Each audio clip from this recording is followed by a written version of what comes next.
దేవుని యొక్క special favour దేవుడు పెడుతున్నాడని దేవుడు మనకు వాగ్దానం చేయడం జరిగింది. ఓకేనా? So this year is a year of favour. Okay, great favour. చెప్పండి నాతో పాటి,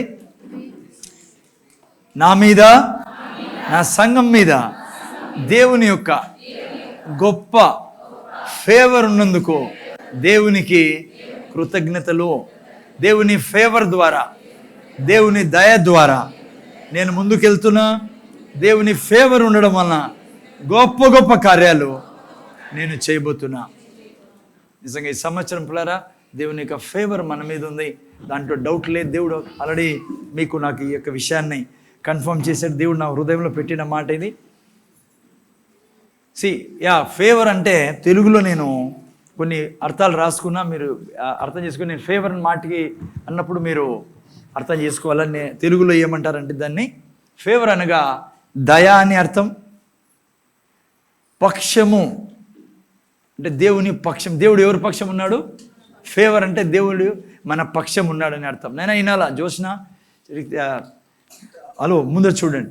సో తెలుగులో ఫేవర్ అంటే దయ, పక్షము, అభిమానము, ఆ తర్వాత ఉపకారం. సో ఇన్ని పదాలు ఉన్నాయి. సో మీరు ఫేవర్ అన్నప్పుడు దయ, ఉపకారము, పక్షము, అభిమానము. ఫేవర్కి కృపకి చాలా తేడా ఉంది పిల్లరా. కృపకి ఫేవర్కి. కృప అంటే నువ్వు నేను చేయలేంది దేవుడు నీతో నాతో చేయించేది కృప. రేపు సండే కాదు కానీ తర్వాత సండే నుంచి దాదాపు మనము కొంతకాలము కృప గురించే వినబోతున్నాం. కానీ ఏ సంఘం మీద దేవుడు తను ఈ సంవత్సరం మనకి ఇచ్చింది కృప మనతో ఉంది, కృప వెంబడి కృప ఉంది. కానీ దేవుని ఫేవర్ మనతో ఉంది పిల్లరా. దేవుని ఫేవర్. దేవుని ఫేవర్ అంటే ఏంటంటే దయ అనే పదం ఐ డోంట్ నో ఎంత సరిపోతుందో, కానీ ఫేవర్ అంటే చాలా అర్థం ఉంది పిల్లరా. ఫేవర్ అంటే ఏంటంటే ఇన్ని సంవత్సరాలు నువ్వు ఎంత శ్రమ పడినా పొందుకోలేంది నీ జీవితంలో తెచ్చిచ్చేది ఫేవర్ పిల్లరా. One touch of favour is enough for our life time. Like one touch of favour. ఒక్కసారి దేవుడు తన యొక్క ఫేవర్ని మన జీవితం మీద తగిలిస్తే, లేదంటే మన జీవితం మీద తన ఫేవర్ని వేస్తే, ఇంతవరకు ఎంత శ్రమ పడినా తెచ్చుకోలేంది నా జీవితంలో ప్రవేశిస్తుంది. That's what favour is. Okay, తెలుగులో మీకు బాగా గుర్తుపెట్టుకోవాలి. అందుకే ఈ పదం బాగుంది. ఏంటంటే పక్షము కదమ్మా. కృప వేరు, పక్షం వేరు. అంటే దేవుడు మన పక్షం ఉంటే పిల్లరా ఇంతవరకు జరగంది నా జీవితంలో దేవుడు జరిగించేవాడు. ఫేవర్ మన మీద ఉంటే nobody can stop us. ఏ స్ట్రగుల్ అయినా సరే, ఏ ఇరికి ఇబ్బంది అయినా సరే, ఏదైనా ఎవడు నిన్ను ఆపాలన్నా ఈ సృష్టిలో దేవుని ఫేవర్ నీ మీద ఉండే you are unstoppable. I mean nobody can stop your coming up. నీవు సక్సెస్ కావడంలో ఎవ్వరూ నిన్ను ఆపలేరు నీ మీద దేవుని ఫేవర్ ఉంటే. నేను ఫేవర్ అని ఎందుకు ఈరోజు కేవలం ఫేవర్ అనే కాదు, కూడా ఎట్లా ఫేవర్ సంపాదించి చెప్తాను నేను మీకు తర్వాత. ఓకేనా? జస్ట్ వింటానండి. ఓకే, నా మీద దేవుని ఫేవర్ ఉంది పిల్లరా. హలో, మనం ఈ సంవత్సరంలో ఇంతవరకు చూడనేది ఫేవర్ని 10 రెట్లు ఈ సంవత్సరంలో యేసు నామములో చూడబోతున్నాం, అనుభవించబోతున్నాం. ప్రజలు మన ద్వారా దేవుని ఫేవర్ని చూసి వీరి మీద దేవుని ఫేవర్ ఉందని పలికే దినాలు ఉన్నాయి. ఓకేనా? సో నీతిమంతుల మార్గము అంతకంతకు తేజరిల్లును. గట్టిగా ఆమె చెప్పాలి నాతో పాటు. ఓకే, నీతిమంతుల మార్గము అంతకంతకు తేజరిల్లును. నీతి మార్గమునందు జీవము కలదు, దాని త్రోవలో మరణమే లేదు. నేను నీతిమంతుడిని కాబట్టి నాలో జీవము కలదు, నా త్రోవలో మరణమే లేదుగాక. నా బ్రతుకు దినములన్నీ నేను విశ్రాంతి కలిగి ఉందును కదా. ద్వితీయోపదేశకాండం 33:25 రాయబడింది. ఓకే, సో పిల్లరా ఈ సంవత్సరం వరకు నీ జీవితంలో నువ్వు రిజెక్షన్ చూసిండొచ్చు, నిరుత్సాహం చూసిండొచ్చు, ఓటమి చూసిండొచ్చు, ఈవెన్ అనారోగ్యం చూసిండొచ్చు, కానీ దేవుడి యొక్క ఫేవర్ నీ మీద, నా మీద, ఈ సంఘం మీద ఉంది కాబట్టి ఇక నుంచి నువ్వు ఎక్స్ప్లాయిట్స్ని చూస్తావు, నీ జీవితంలో సక్సెస్ని, అభివృద్ధి చూచుదువు గాక. ఆమేన్. ఓకే, మనం దేవుని వాక్యంలోకి వెళ్దాం. ఏం చేస్తుంది ఫేవర్ మన మీద ఉన్నప్పుడు? What will favour do to us? What it will does to us? See, favour మీ మీద ఉన్నప్పుడు ప్లరా, మీ నా ఓన్ ఎఫర్ట్స్తో నైనా ముందర చూడండి, అందరూ సంతోషంగా ఉండండి. ఈరోజు సంతోష దినం. ఇడిచిపెట్టండి గతాన్ని, వెనకలు తిరిగి చూడకండి. ఇంతవరకు నువ్వు కష్టాల్లో ఉంటే నిన్న రాత్రి 12 గంటలకు అవన్నీ ఫినిష్. ఈరోజు నుంచి కొత్త జీవితం ప్లరా. రాత్రి 12 నుంచి నీ జీవితంలోకి దేవుడు దర్శించాడు. నీ జీవితాన్ని దేవుడు తన చేతుల్లోకి తీసుకున్నాడు. దేవుడు నీ జీవితాల్లో గొప్ప గొప్ప కార్యాలు చేయాలంటే నువ్వు ఎప్పుడు నవ్వుతూ ఉండాలమ్మా. గొప్ప సీక్రెట్ ఇది, మీకు ఎవరు చెప్పలేదనుకుంటా ఈరోజు వరకు. సో నువ్వు ఎంత నవ్వితే అంత దేవుడు నీతో పని చేయగలడు. నువ్వు ఎంత వాడిపోయి ఓడిపోయి నేను మహాపాపిని అని నువ్వు, లేకుంటే నిన్ను చిత్రవాద పెడతాడు శత్రువు. ఈరోజు జాగ్రత్తగా విను. నీ మీద ఫేవర్ ఉండాలి అంటే దేవుని ఫేవర్ నువ్వు ఎప్పుడు నవ్వుతూ ఉండాలా. ఎందుకంటే ఆయన అన్నీ చేశాడు. నీ జీవితంలో ఏ కష్టం లేకుండా, శాపం లేకుండా, ఇంకెన్నడూ పాపం నీకు తగలకుండా చేశాడు. నీకు జ్ఞానం లేదు కాబట్టి నువ్వు దిగులతో చెందుతూ ఉన్నావు. అసలు నీ పేరు మీద ఉన్న ఆస్తి నీకు ఆయన చూపిస్తే నువ్వు హార్ట్ ఫెయిల్ అయిపోతుంది నీకు. అందుకే నవ్వుతూ ఉండు, సంతోషంగా ఉండు, ఇడిచిపెట్టు గతంది. ఎంత భయంకరమైన తప్పు చేసినా దాన్ని జ్ఞాపకం చేసుకోవద్దు. కొత్త సంవత్సరము, క్రొత్త ఏడు, దేవుడు రాత్రి పాట పాడడం కదా, క్రొత్త ఏడు మొదలు పెట్టిన దేవుడు మన జీవితంలో. ఓకేనా? ఓకే, ఫేవర్ ఉంటే ఏంటంటే మీ నా ఓన్ ఎఫర్ట్స్తో, కష్టముతో సాధించలేనిది ఫేవర్ మీ నా మీద ఉంటే మనం ప్రతి చోట విజయం సాధిస్తాం పిల్లరా. మీ నా చదువు వలన, మీ నా టాలెంట్ వలన సాధించలేనిది, సంపాదించలేనిది ఫేవర్ మన మీద ఉన్నప్పుడు. ఎస్, చదువు అవసరము, టాలెంట్స్ అవసరము, నేను అవి వద్దను, కానీ ఇవి అన్నీ ఉండి నువ్వు సాధించలేనిది నీ నా మీద దేవుని ఫేవర్ ఉన్నప్పుడు వీటన్నిటిలో మనం విజయం సాధిస్తాం. సో ఫేవర్కున్న గొప్ప శక్తి అది నేను మీకు ముందు చూపిస్తాను మీకు. ఓకే, బైబిల్లో మీరు చూసుకున్నప్పుడు చాలామంది ఫేవర్ పొందిన వాళ్ళు ఉన్నారు. జస్ట్ మీరు ఉదాహరణకి నోవాహు గురించి మీరు బైబిల్లో చదివితే, ఆ బైబిల్లో ఏం రాయబడిందంటే 6:8 తీకండి. ఆ రాయబడింది, because of favour of God upon నోవాహు మీద దేవుని దయ రావడం వలన. ఓకే, దయ చాలా సింపుల్ అర్థం, అందుకే నాకు చెప్పబుద్ధి కావడం దయ, బట్ తెలుగులో మీకు అర్థం కాదు కాబట్టి, దేవుడి పక్షము నోవాహు మీద ఉండడం వలన భూమి మీద ప్రతి మనిషి చచ్చిపోయినాడు పిల్లరా. నోవాహుని ఆ ఫేవరు చనిపోనీయలేదు. నోవాహు తన కుటుంబాన్ని దేవుని యొక్క ఫేవర్, దేవుని యొక్క పక్షము ఆ కుటుంబం మీద ఉండడం వలన ప్రపంచంలోని ప్రతి జీవి చచ్చిపోయింది, కానీ ఈ కుటుంబం చచ్చిపోలేదు పిల్లరా. అది ఫేవర్ చేసేది. నీ ఓన్ ఎఫర్ట్స్తో తెచ్చుకోలేనిది నీ మీద దేవుని ఫేవర్ ఉంటే ఆ ఫేవర్ నీకు తెచ్చిస్తుంది. ఎస్, దానియేలు, దావీదు, అబ్రహాం, వీరందరూ బైబిల్లో వీరి చదివితే వీరి జీవితం మీద ఏం దిగింది? ఫేవర్ దిగింది పిల్లరా. ఫేవర్ వల్లనే పిల్లలు లేనోడు 100 సంవత్సరాలు అయిన తర్వాత ప్రపంచానికి దండిగా మంది పిల్లలు గల తండ్రిగా మార్చబడ్డాడు. ఫేవర్ అది ఏంటమ్మా నాయన ముందు చూడాలరా, అక్కడిక్కడ చూడకండి.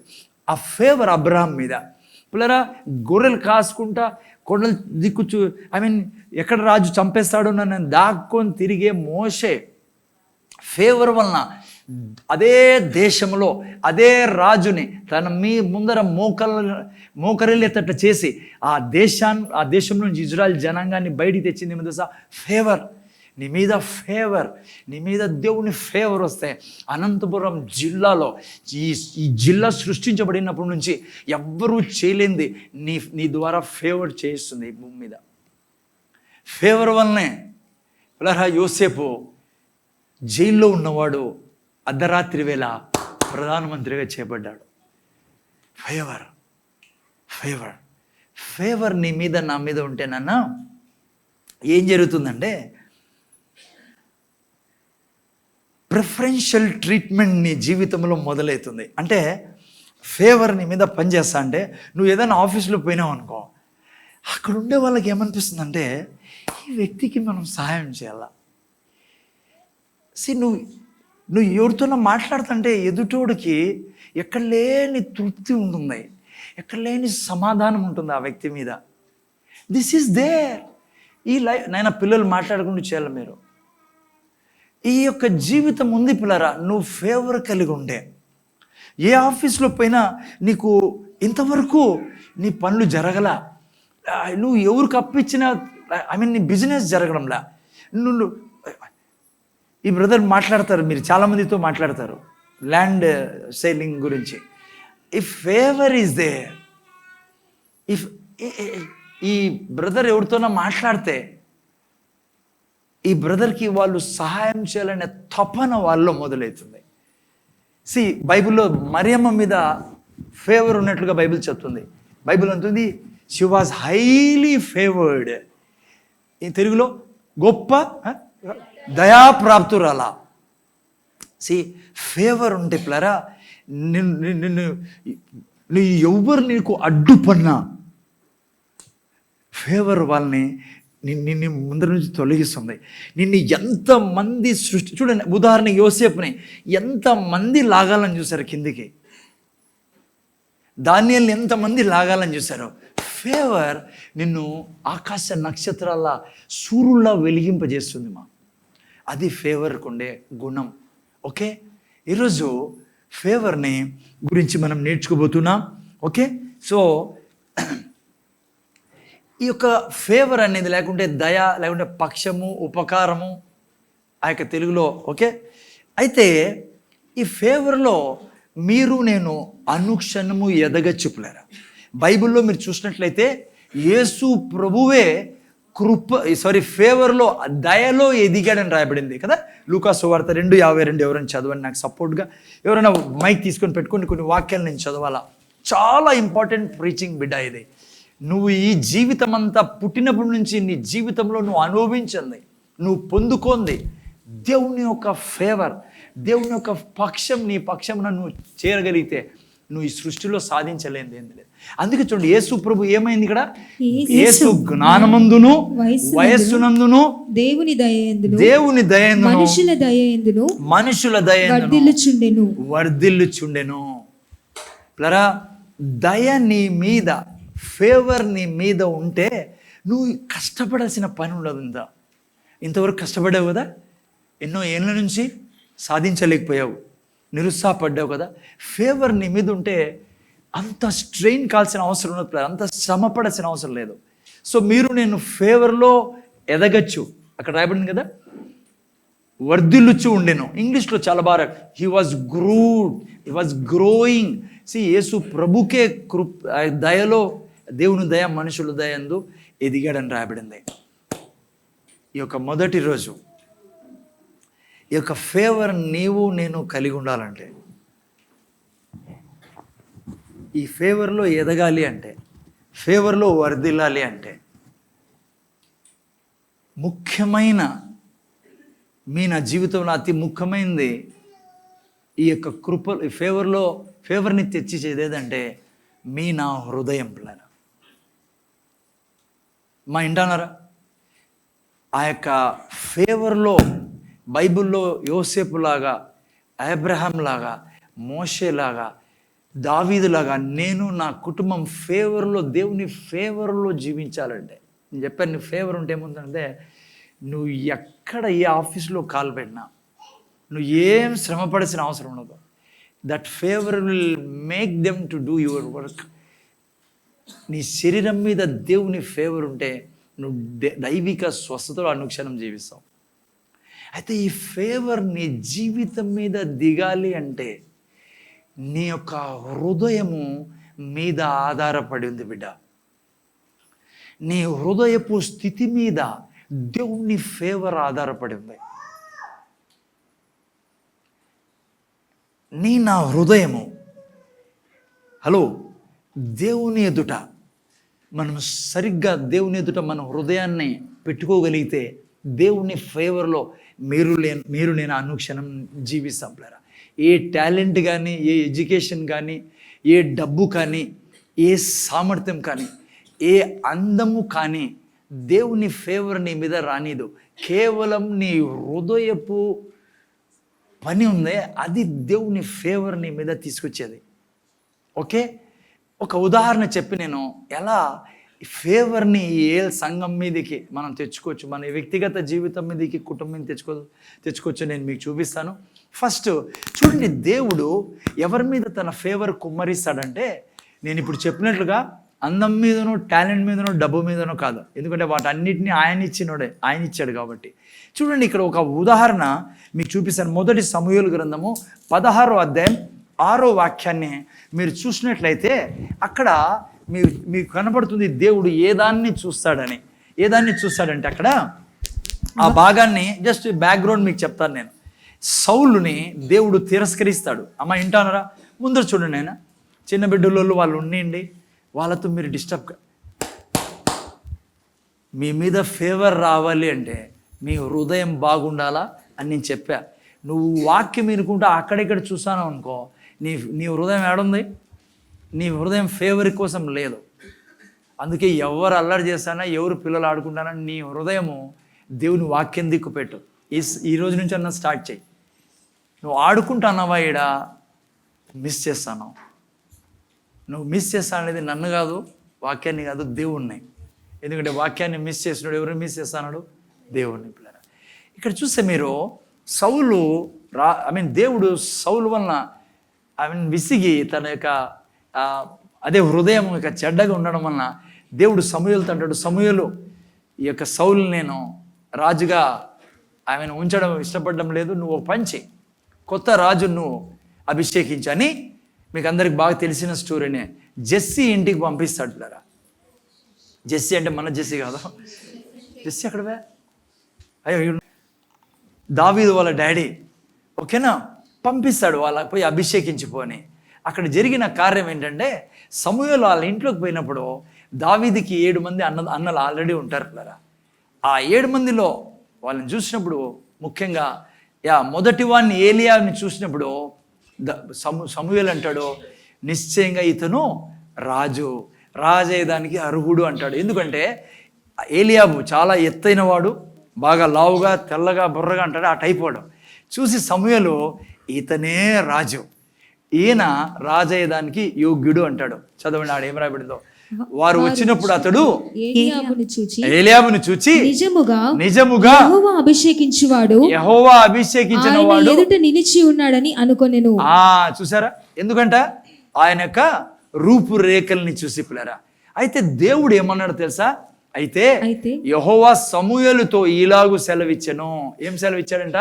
అతని రూపమును, అతని ఎత్తును లక్ష్య పెట్టకుము. మనుష్యులు లక్ష్య పెట్టు వాటిని యెహోవా లక్ష్య పెట్టడు. నేను అతన్ని, చాలా భయంకరమైన మాట కదా ఇది. నా జీవితంలో ఏలియాబు నిబంధనలో ఉండేవాడు, అబ్రహాము బిడ్డనే.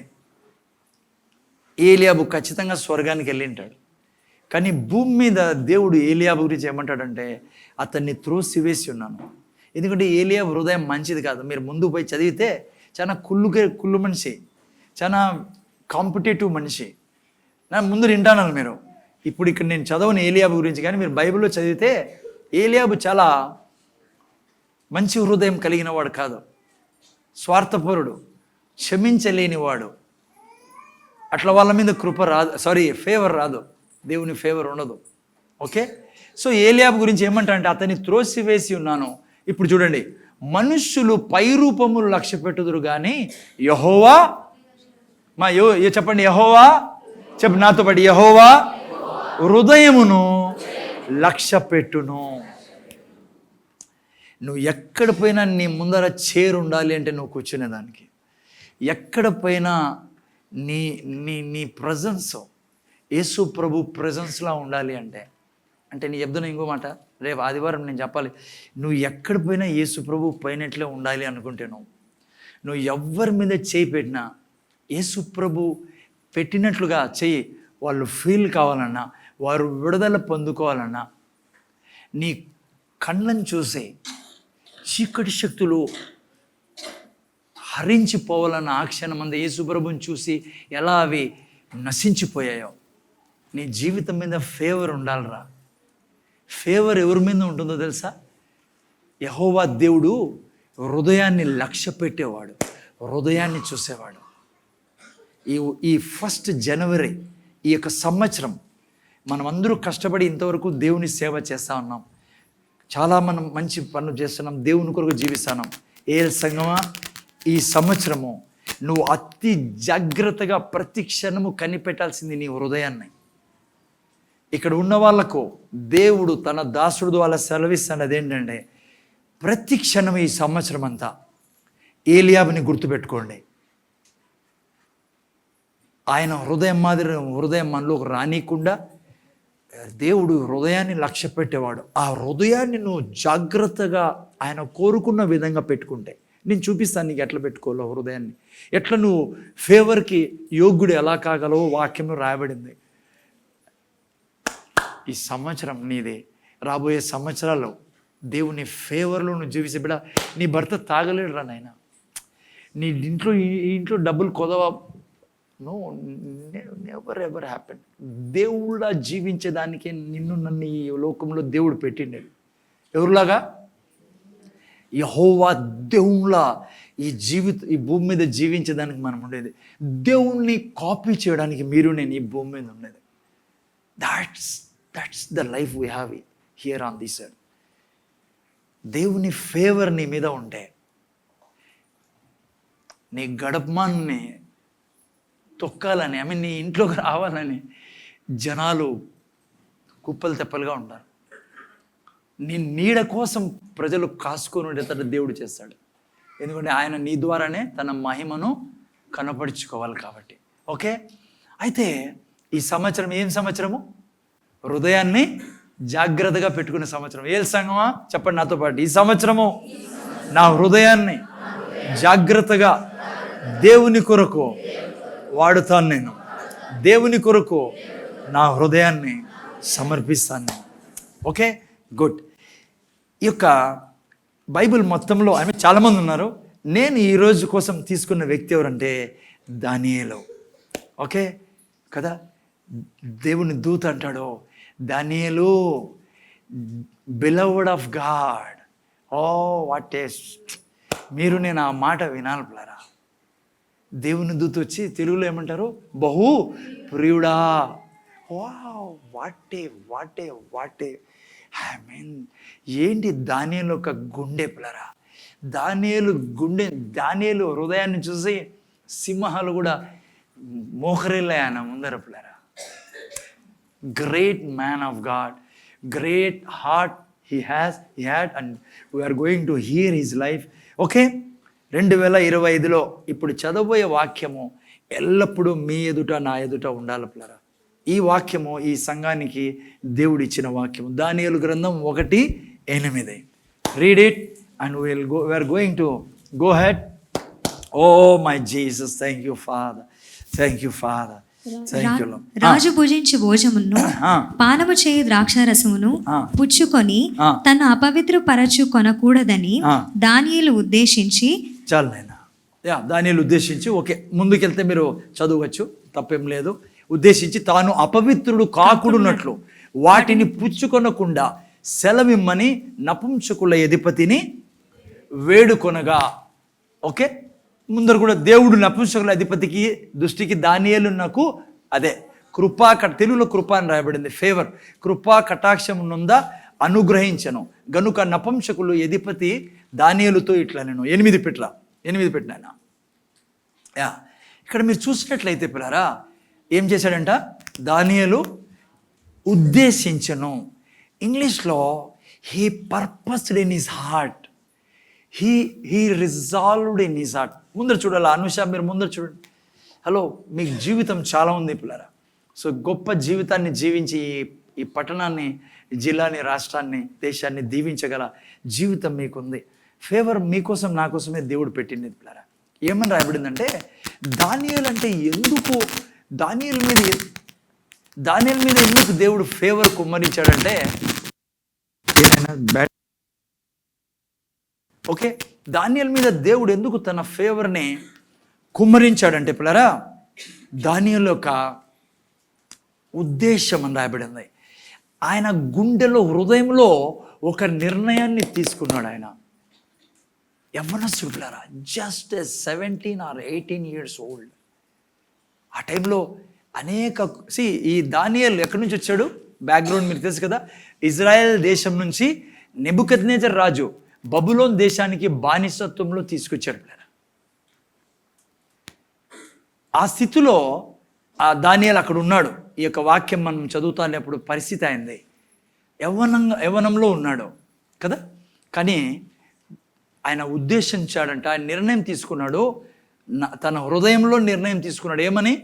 నేను డిఫైల్ కాను, నేను ఈ అపవిత్రతలో పడను, నేను దీంట్లో పాలి భాగస్తుని కాను ఈ అపవిత్రతలో. ఆ ఉద్దేశము, ఆ యొక్క రిజాల్వ్, ఆ యొక్క పర్పస్ ఆయన నిర్ణయించుకున్నాడు గుండెలు, తన హృదయంలో. అది ఆ దానియేలు జీవితంలో ఒక ఫేవర్ కుమ్మరించాడు దేవుడు. దాన్ని బట్టి మీరు అందుకే దానియేలు యొక్క జీవితం చూసే పిల్లరా, చీఫ్ గవర్నర్. ఆయన చీఫ్ గవర్నర్ అంటే తెలుగులో ప్రధాన గవర్నర్ అంటే ఏమంటారు? గవర్నరే, ముఖ్య గవర్నరు, ప్రధాన గవర్నర్. ఓకేనా? ప్రధాన మంత్రి అనుకోండి. ఓకేనా? ప్రధాన గవర్నర్.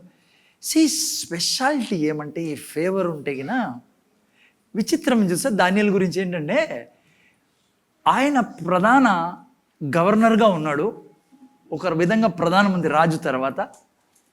విచిత్రం ఏమంటే బైబిల్లో ఈ సృష్టిలో ఏడం జరిగిందో నాకు తెలియదు, కానీ దానియేలు జీవితంలో జరిగింది ఏంటంటే, అనేక మంది రాజులు వచ్చారు, వెళ్ళిపోయారు బబులోన్ని పరిపాలించేకి. ఈయన మాత్రం గవర్నర్గానే ఉన్నాడు ఎప్పుడు. అనేక మంది మంత్రులు, గవర్నర్లు వచ్చిపోయారు, కానీ ఈయన మాత్రము మారని వాడే ఉన్నాడు. విచిత్రం ఏమంటే హిస్టరీ మీరు చదివితే, ఒక రాజు ఇంకో రాజు మీదకి వచ్చినప్పుడు రాజుని చంపేస్తాడు, ప్రధానమంత్రిని చంపేస్తాడు, ఆ యొక్క సైన్యాధిపతిని చంపేస్తాడు. మెయిన్ లీడర్స్ వీళ్ళు, ఎందుకంటే ఆ దేశాన్ని పరిపాలిస్తాను కాబట్టి వాళ్ళని బతకనీరు. విచిత్రం ఏమంటే దానియేలు జీవితంలో ఏ శత్రు రాజు వచ్చి జయించిన, సపోజ్ బబులోనియుల మీదకి ఫారసీలు వచ్చారు, జయించారు, కానీ విచిత్రం ఏమంటే వాళ్ళు ఏమనేవారంటే దానియేలుని చంపేవారు కాదు.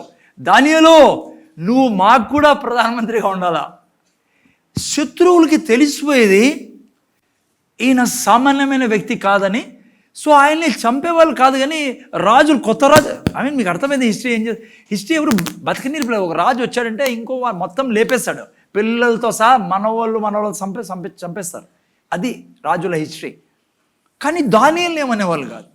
దానియేలుని వాళ్ళు కూడా ప్రధానమంత్రిగా పెట్టుకునేవాళ్ళు.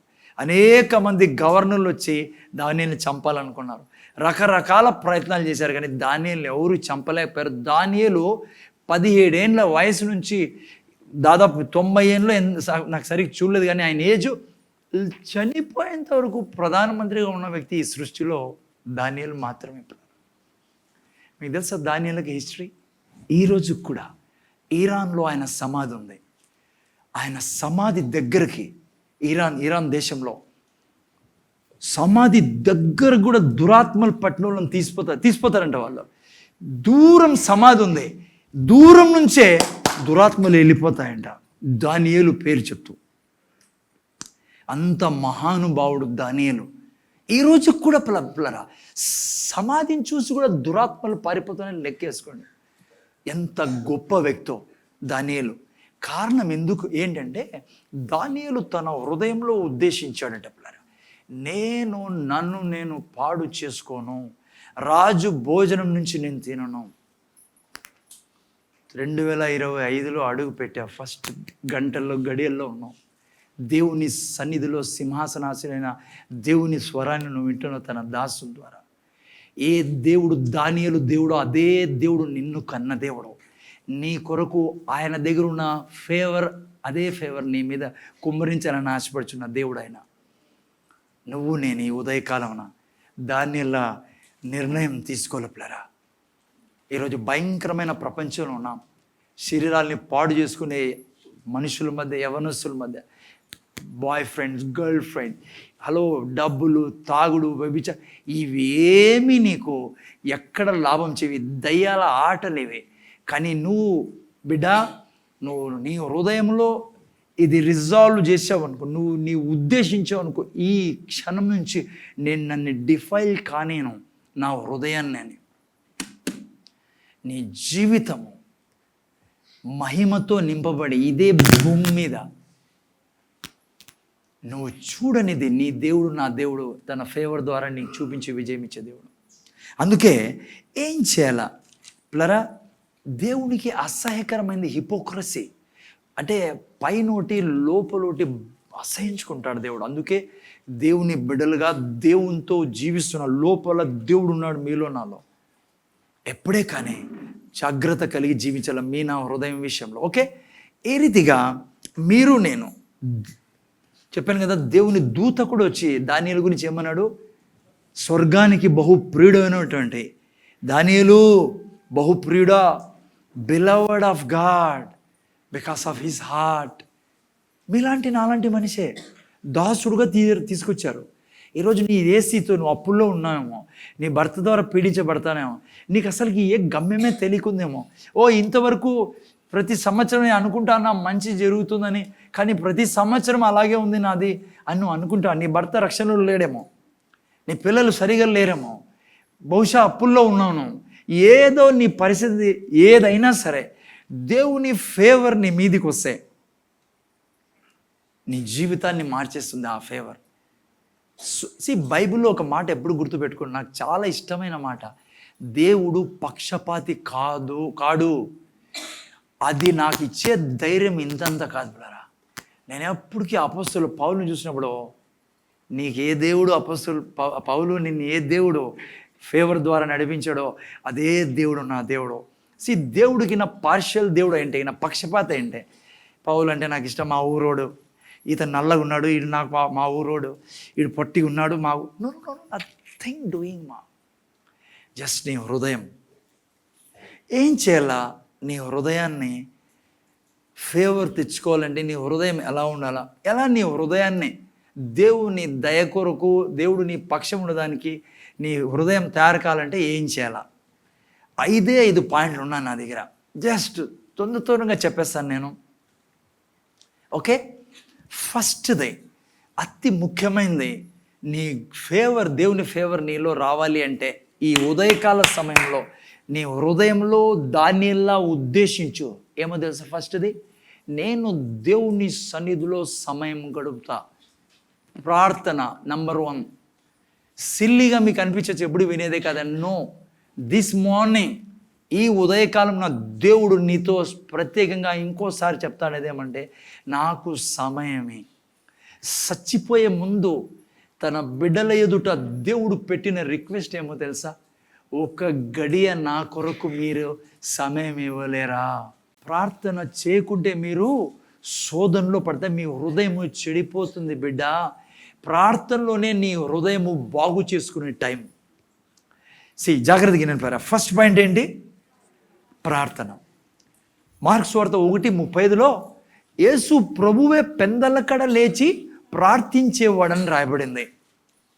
ఫస్ట్ పాయింట్, నీ ఉద్దేశించుకోవాలి. దానియేలులాగా, దానియేలు ఒక ఉద్దేశాన్ని ఉద్దేశం అనే పదం ఐ డోంట్ నో ఎట్లా. దానియేలు రిజాల్వ్, ఒక డిసిజన్ తీసుకున్నాడు తన జీవితంలో. నేను రాజు యొక్క భోజనాన్ని తాగను. ఆ డిసిజన్ తనకు దేవుని కృపను తెచ్చిచ్చింది, ఫేవర్ తెచ్చింది. నువ్వు ఈరోజు నిర్ణయించుకోవాల్సింది, నేను 1 గంటైనా దేవుని సన్నిధిలో ప్రార్థనలో గడుపుతా. 1 గంట. ఈరోజు నీకు దేవుడు చెప్తానేది 24 గంటలు నీకు ఊపిరిచ్చిన దేవుడు 1 గంట నీతో అడుగుతానాడు. ఈ ఉదయకాలం నుండి డిసిజన్ తీసుకొని, నేను 1 గంట గడిపే తీరుతాను నా దేవుని సన్నిధిలో. దేవుడే మనిషిగా వచ్చి ప్రార్థనలో సమయం గడుపుతూ ఉంటే ఇంకా మీరు నేను ఏ పాటి వరం చెప్పండి? ఆయన మన ఎగ్జాంపుల్ పిల్లరా. ఆయన మీద ఫేవర్ ఉండింది. ఆయన కృపలో మనుషుల దయందును దేవుని దయందును వర్ధిల్లుచూ ఉండెను. ఇంగ్లీష్లో గ్రో, ఎదుగుతూ ఉండేను అని రాయబడింది. ఆయనే ప్రార్థన చేసేవాడు.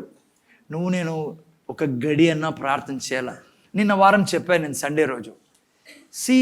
స్పిరిచువల్ వ్యక్తికి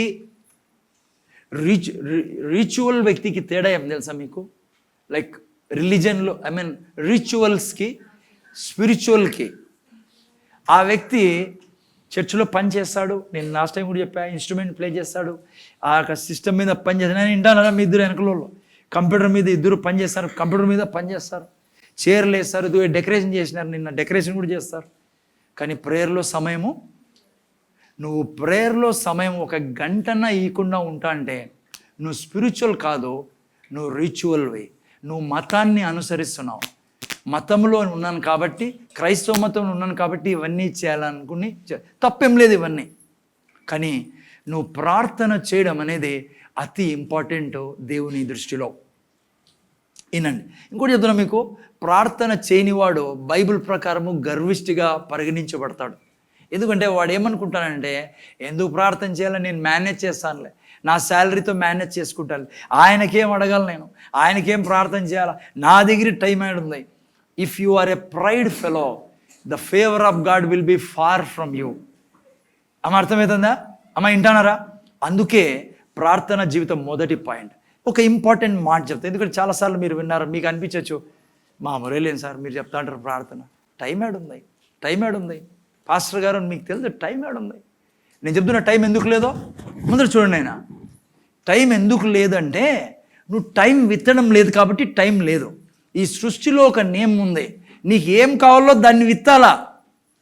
నీకు ఏం కావాలనుకుంటానో, నేను రియల్ ప్రిన్సిపల్ చెప్తున్నా మీకు, ఏదైనా సరే అదే. నాకు ఈ యొక్క బిడ్డ ప్రేమించాలి అంటే నేను ప్రేమించాల. భూమి మీద ఉండే గొడవంతా ఇదే, నేను ప్రేమించను కానీ నాకు ప్రేమ కావాలి, ఆయప్ప ప్రేమించను, ఆ యొక్క ప్రేమించను, ఆయన. నువ్వు జుట్టు పీక్కొని గుండె అయిపోయినా నీ జుట్టు రాదు నీకు ప్రేమ అవసరం. చాలా మంది నవ్వుతాను పాపం. భార్య, నువ్వు ప్రేమించడం మొదలుపెట్టు, నీ భర్త టన్నులు ఇస్తాడు, నీకే ఇప్పించే బాధ్యత అయింది. ఓకే, ప్రిన్సిపల్ వాళ్ళకన్నా ఏమని చేస్తామని కూర్చొని ఇద్దరు లేదులేండి, ఊరికి జోక్ చేస్తాం. ముందు చూడండి ప్లారా, మీరు విత్తండి, అరగంట స్టార్ట్ చేయండి. నేను 1 గంట అంటున్నా మీకు. దేవుడు నీ సమయానికి తిరిగి ఏమిస్తాడు? టైమే ఇస్తాడు. నువ్వు అనుకుంటావు టైం వేస్ట్ చేస్తానని, నువ్వు దయ్యాల మాటలు విని ఆడ టైం వేస్ట్ చేసుకుంటారు. మొబైల్లో, వాట్సాప్లో, లేకుంటే వాళ్ళతో వీళ్ళతో మాట్లాడుకొని గబ్బంతా. హలో, నువ్వు ప్రార్థన చేయడం మొదలుపెట్టు, సమయాన్ని ఆయన నీకు ఇస్తాడు, వేస్ట్ కానిడు. ఓకే, జాగ్రత్తగా. అంతగా నా మెయిన్ పాయింట్ నేను చెప్పాలి ప్రార్థన గురించి. మీరు చెప్పండి, నాకు జవాబు ఇవ్వండి ఈరోజు. ముందు చూడకసా, ఈ సృష్టిలో కాస్ట్లీ ఏంటి చెప్పండి? చాలా బంగారా, వజ్రమా?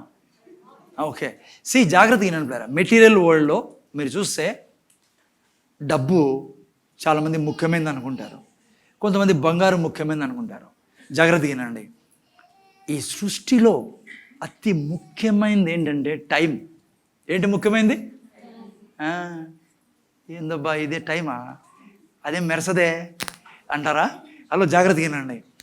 డబ్బులు మళ్ళీ సంపాదించుకుంటావు పోతే, బంగారు సంపాదించుకుంటావు, ఏంది నువ్వు సంపాదించుకోలేకపోతే? నువ్వు ఈ సృష్టిలో వాపస్ తెచ్చుకోలేంది 2024 డిసెంబర్ 31 ఆ దినాన్ని వాపస్ తెచ్చుకోగలవా? పోనీ ఆ దినంలో నుంచి 1 గంట తెచ్చుకోగలవా? తేలేవు. ఈ సృష్టిలో అతి ఖరీదైంది ఏంటంటే టైం. ఎందుకు దేవుడు నీకు టైం ఇమ్మంటానంటే, బైబిల్ ప్రకారము నా దగ్గర ఇప్పుడు టైం లేదు లోపల పోయేదానికి.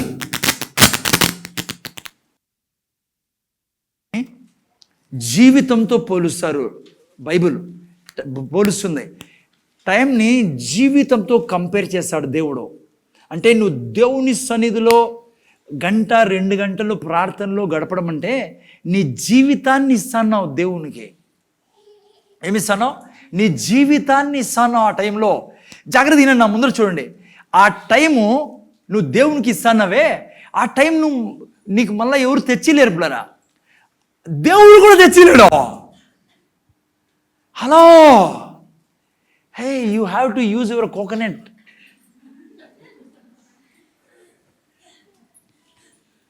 ఈరోజు నేను గంట సేపు ప్రార్థన చేసినప్పుడు దేవుడు కూడా ఆ గంటను నాకు వాపస్ ఇవ్వలేడు. ఎందుకంటే నా జీవితం అది విలువైంది. నా జీవితంలో అది ఎవరికి ఇచ్చాను? నేను దేవునికి ఇచ్చాను. అందుకే దేవుడు చాలా గౌరవిస్తాడు తన దగ్గర సమయం గడిపితే. ఆయన సృష్టించినదే నిన్ను నన్ను ఆయన దగ్గర సమయం గడిపేదానికి. సో నీ జీవితంలో నువ్వు రిజాల్వ్ చేయాల్సింది ఈరోజు ఫస్ట్ రోజు, నా ఏ పరిస్థితులు వచ్చినా నేను 1 గంట నా దేవునితో మాట్లాడే తీరుతా. దానియేలుని చూసి ఎందుకు దానియేలు మీద ఫేవర్ వచ్చింది? ఆయన ఉద్దేశం తీసుకొని నేను ప్రార్థన చేసే తీరుతా. సైతాన్ అన్నాడు, అట్లనా, నేను చూస్తాను నువ్వు ఎట్లా ప్రార్థన చేస్తావో, నీ ప్రాణాన్నే తీసుకుంటా అన్నాడు సాతాను. సాతాన్తో దానియేలు అన్నాడు, నా ప్రాణాన్ని ఇస్తాను కానీ ప్రార్థనను మాత్రం వదిలిపెట్టాను అన్నాడు. అందుకే హీ వాజ్ హైలీ ఫేవర్డ్. ఈరోజు కూడా దయ్యాలు ఆయన సమాధిని చూసి కూడా వణికిపోతా ఉన్నాయి. నీ యొక్క డిసిజన్ ఉందే నీ గుండెల్లో. ఈరోజు వరకు నువ్వు సినిమాలకో, మొబైల్కో, వాట్సాప్కో లేకుంటే గబ్బుకంతా ఇచ్చిండొచ్చు. ఈరోజు నువ్వు రిజాల్వ్ చేసావనుకో, నా దేవా దానియేలు మీద ఉన్న ఫేవర్ నా మీద కావాలి నాకు. తండ్రి, దానియేలు ఏ రీతిగా ప్రాణాన్ని తృణీకరించాడు, ప్రాణాన్ని తుచ్చుగా ఎంచాడు, ప్రార్థనని ఘనంగా ఎంచినట్లుగా నేను ప్రార్థనని ఘనంగా ఎంచబోతాను. నేను 1 గంట నా జీవితంలో ఏ పరిస్థితి చూసినా ప్రతిరోజు నేను నీ దగ్గర గడిపే తీరుతా. బైబిల్లో ప్రపంచంలో ఎక్కడ కూడా మీరు చూడరు 1 గంట తక్కువ పడుకుంటే చచ్చిపోయినాడని. అర్థమైందని నేను చెప్పిండేది? 1 గంట సేపు తక్కువ పడుకుంటానంట, అందుకే చచ్చిపోయాడు అయ్యప్ప అని. విన్నారా? కానీ మీరు నెట్లో పోయి చూడండి, ఈరోజు ఎక్కువ పండుకొని చచ్చిపోతారంట జల్దీ. అప్ప మీరు చూడండి, దాంట్లో గొరకలు పెట్టి నువ్వు పడుకుంటానవే, నువ్వు జల్దీ వాయిస్ తగ్గిపోతుందంట. ఆయుష్ అని తెలుగులో వాయిస్, you will die early. Why you want to die early? 1 గడియ నా కోసం మీరు సమయం గడపలేరా? ఎందుకంటే నువ్వు 1 గంట గడిపితే అనంతపురంలో, ఈ రాష్ట్రంలో అనేక మంది కన్నీరు తుడచగలడు ఆయన. నువ్వు 1 గంట సేపు కూర్చొని ఆయన ఎదుట నువ్వు వాగ్దానాలను విడుదల చేసావు అనుకో, ఈ కుటుంబం యేసు నామములో రక్తంతో కడగబడును గాక, ఈ కుటుంబం విడుదల పొందుకును గాక, ఈ కుటుంబంలో ఫలానా సిస్టర్, బ్రదర్ వాళ్ళ పేర్లు చెప్పి యేసు నామములో దేవుని అగ్ని వీరి శత్రువులు కాల్చును గాక. 1 గంట నీ నోటి ద్వారా ఒక్కొక్క రోజు 1 గంట నువ్వు ప్రార్థనకి ఇచ్చావు అనుకో, నిన్ను తీసుకొని భూమి మీద అనేక కుటుంబాలని కట్టుకుంటాడు ఆయన. దేవునికి అవసరమే వచ్చింది నీ 1 గంట ప్రార్థన. శిష్యులతో అన్నాడు, నా కోసం నువ్వు లెక్కేసుకొని నీ పిల్లల కోసం నీ 1 గంట ప్రార్థన ఏం చేస్తుందో, నీ బంధువుల కోసం ఏం చేస్తుందో. వాళ్ళకు దీవెనలు తెస్తుంది, అది బాగానే ఉంది, కానీ దేవుని ఫేవర్ నిన్ను వెంటాడుతుంది. నువ్వు చచ్చిపోయినా కూడా నీ వలన నీ పిల్లల మనవరాలని దేవుడు దీవించుకుంటూనే పోతా ఉంటాడు. అది మొదటిగా నువ్వు డిసిషన్ తీసుకోవాల్సింది. నేను ప్రేయర్ గురించి మీకు ఆల్రెడీ చెప్పాను. నేను 2-3 months తర్వాత తిరిగి నేను ప్రేయర్ గురించి విస్తారంగా నేను ప్రీచ్ చేయాలనుకుంటున్నా. So favour of God, first thing you have to decide this morning, I'm going to spend 1 hour like my brother Daniel. And like Daniel, I am going to show the favor of God on this earth. Like సింహాలు దానిని చూసి జడుసుకున్నాయి. ఎవరు అన్నారు నాతో 1-2? No, they are so many lions. అవే సింహాలు కొంచెం సేపు తర్వాత తన శత్రువుల మీద పడి ఎముకలు కూడా పొడి చేసేసాయి. నేను చెప్తున్నా నీకు, ఈ సృష్టిలో ఏ దయ్యమో నిన్ను తాకలేదు. నువ్వు గుండెల్లో డిసిజన్ తీసుకున్నావు అనుకో, నా దేవుని ఫేవర్ కోసం నేను బ్రతుకుతా, నా పాపాన్ని నేను అసహించుకుంటా, పాపంలో పడినని నీ జీవితము పిల్లరా దయ్యాలుగా ఈ సృష్టిలో ఏది నిన్ను తాకలేదు. అటువంటి గొప్ప జీవితం నీకుంది. ఫస్ట్ది. రెండవది, నువ్వు తీసుకోవాల్సిన డిసిజన్, జాగ్రత్తగా 2వ పాయింట్ చాలా ఇంపార్టెంట్ పాయింట్. దేవుని వాక్యాన్ని నువ్వు ప్రేమించేవాడిగా మారాలా, దేవుని వాక్యాన్ని చదివేవాడిగా మారాలా. జాగ్రత్తగా వినంటారా? హలో, దేవుని వాక్యం చదవడం అంటే, ధ్యానించడం అంటే నేనేదో 5 గంటలు బైబిల్ చదవాలా, సంవత్సరంలో బైబిల్ అయిపోయేలా. నో నో నో, నేను ఎప్పుడు ఆ ప్రీచింగ్ చేయను. జాగ్రత్తగా వినంటారా? I'm not talking about discipline, I'm talking about not discipline but desire. What? Desire. Bible ఎప్పటికీ చెప్పదు అలా డిసిప్లిన్లో చదవమని. ఎస్, డిసిప్లిన్ అవసరం, 1-2 గంటలు చదవ, అది మంచిది, అది నిర్ణయం. నేనైతే ఇన్ని చాప్టర్ చదవాలని ఉంది. కానీ నేను చెప్తాను ప్రీచింగ్లో ఈ సంవత్సరం నీకు నాకు డిలైటింగ్, నేను ధర్మశాస్త్రమందు ఆనందించేవారిగా ఉండాల కదమ్మా. బైబిల్ ఏం రావడం? కీర్తన 1లో ధర్మశాస్త్రంను ఆనందించేవాడు ఏమై ఉంటాడంటే దివారాత్రులు కదా, ఆకు వాడక. నేను ఏం చెప్తున్నానంటే, వాక్యంలో నువ్వు డిలైట్ ఎంజాయ్ చేయాల. దేవుని వాక్యంలో ఏదో రూల్గా 5 అధ్యాయాలు చదవాలా, సంవత్సరంలో కంప్లీట్ చేయాలా, ఒక చాప్టర్ చదవాలా. No, don't do that. That will not give delight. అది నీకు ఆనందింపనీయదు. బైబుల్ అంటాండేది యెహోవా ధర్మశాస్త్రమందు ఆనందించువాడు ధన్యుడు, వాడు ఆకు వాడక తన కాలమందు ఫలమిచ్చు వృక్షం వలె ఉంటాడు. బైబిల్లో వాక్యాన్ని ఇప్పుడు ధ్యానించాలి ప్లేరా. అంటే చిన్న ఎగ్జాంపుల్ చెప్తాను చూడండి. సపోజ్ బైబిల్లో నేను దేవుని ఆలయమే ఉందని రాయబడింది. ఎగ్జాంపుల్ చెప్తున్నా. ఏంటి ఆనందించడం అంటే, దేవుడు కోరుకుంటాండేది బైబిల్ని చదవడం విధానం ఎట్లంటే, ఆ వాక్యంలో నువ్వు ఆనందిస్తూ ఉంటావు. మా అర్థమవుతుందా? దేవుని వాక్యం ఏం చెప్తుంది? నేను దేవుని ఆలయమే ఉన్నా. ఏంది కీర్తనకాడు అంటున్నాడంటే, ధర్మశాస్త్రం నేను ఆనందిస్తానంటే, ఈ వాక్యాన్ని తీసుకుని నువ్వు ఎప్పుడు ఆనందిస్తావు. నా బాడీలో దేవుడు ఉన్నాడు, నువ్వు ఎక్కడికి వెళ్తున్నావు, నీకు ఇది ధ్యానించడం అంటే మా. ఓకే, 3 లాభాలు ఉన్నాయి ధ్యానించడం వల్ల. అది చెప్పాలి నేను. దానికంటే ముందు ఒక వాక్యం గుర్తొస్తుంది నాకు. హెబ్రీయులకు రాసిన పత్రిక 4:12 ఏం రాయబడిందంటే, దేవుని వాక్యము సజీవమైనది, సజీవమైనది, బలము గలదే ఉన్నది. దేవుని వాక్యము సజీవమైనది, బలము గలదే. ఇంగ్లీష్లో God's word is alive and powerful. ఏంటి దానికి అర్థము? సజీవమైంది లేకుంటే అలైవ్ అంటే, నేను చాలాసార్లు చెప్పా, మీరు కరెంటు వైర్ని పట్టుకున్నాను అనుకో, ఎట్లుంటుంది ఊహించండి. మీకు కరెంటు వైరు చేతిలో పట్టించాను నేను, పట్టుకున్నారో మీరు నా దిక్కు ఎట్లా చూస్తూ ఉంటారు? డ్యూయట్ పాడతారా ఆ టైంలో కదా?